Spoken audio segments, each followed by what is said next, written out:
Welcome to my channel once upon a kid. दोस्तों, आज मैं आपको माता स्कंद माता की कहानी सुनाने वाली हूँ। नवरात्र के 5वें दिन दुर्गा जी के 5वें स्वरूप में माँ स्कंद माता की पूजा और अर्चना की जाती है। स्कंद शिव और पार्वती के दूसरे और षडानंद 6 मुख वाले पुत्र कार्तिकेय का एक नाम है। स्कंद माता देवी की 4 भुजाएं हैं। यही दाई तरफ की ऊपर वाली भुजा से स्कंद को गोद में पकड़े हुए है। नीचे वाली भुजा में कमल का पुष्प है। बाई तरफ ऊपर वाली भुजा में वर मुद्रा में है और नीचे वाली भुजा में कमल पुष्प है। इनका वर्ण एकदम शुभ्र है। यह कमल के आसन पर विराजमान रहती है, इसलिए इन्हें पद्मासना भी कहा जाता है। पौराणिक कथाओं में बताया गया है कि एक राक्षस था जिसका नाम तारकासुर था। उसने अपनी कठोर तपस्या से ब्रह्मा जी को प्रसन्न कर अमर होने का वरदान मांगा। तब ब्रह्मा जी ने कहा, इस धरती पर जिसका जन्म हुआ है उसका मरना निश्चित है। कोई भी अमर नहीं हो सकता है। तुम कोई और वर मांगो। यह सुनकर तारकासुर बहुत दुखी हो गया। कुछ देर सोचने के बाद तारकासुर ने कुटिल मुस्कान के साथ कहा कि मुझे यह वरदान दीजिए कि मेरी मृत्यु भगवान शिव के पुत्र के हाथों हो। ब्रह्मा जी ने कहा, तथास्तु, और अंतर्ध्यान हो गए। तारकासुर ने यह सोच लिया था कि भगवान शिव तो माता सती के वियोग में अनादिकाल तक तपस्या में लीन रहेंगे और माता सती का स्थान शंकर जी किसी और को कभी नहीं देंगे।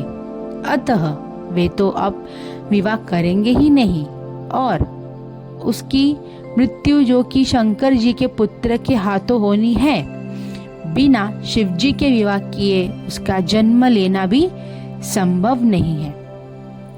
एक प्रकार से तारकासुर स्वयं को अमर ही समझ बैठा था। वह बहुत ही शक्तिशाली और क्रूर था। यह वरदान मिलने के बाद उसने देवताओं पर अत्याचार करना शुरू कर दिया। देवतागण बहुत परेशान हो गए और उन्होंने ब्रह्मा जी से मदद मांगी। ब्रह्मा जी ने कहा, तारकासुर का अंत शिव पुत्र ही कर सकते हैं।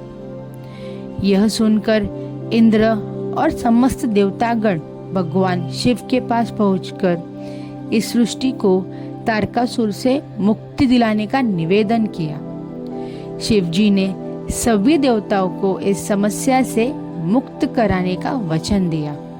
तब भगवान शंकर पार्वती के अपने प्रति अनुराग की परीक्षा लेते हैं और माता पार्वती की तपस्या से प्रसन्न होकर उनसे विवाह करते हैं।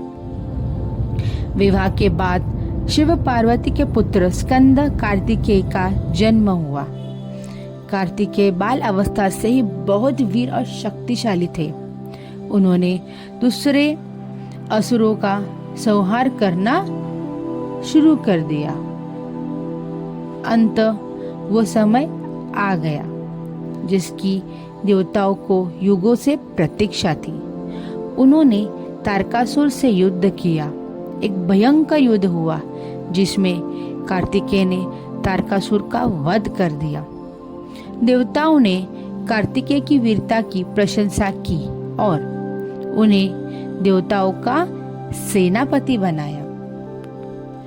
पर्वतराज की बेटी होने के कारण इन्हें पार्वती भी कहा कहते हैं और भगवान शिव की पत्नी होने के कारण इनका एक नाम माहेश्वरी भी है।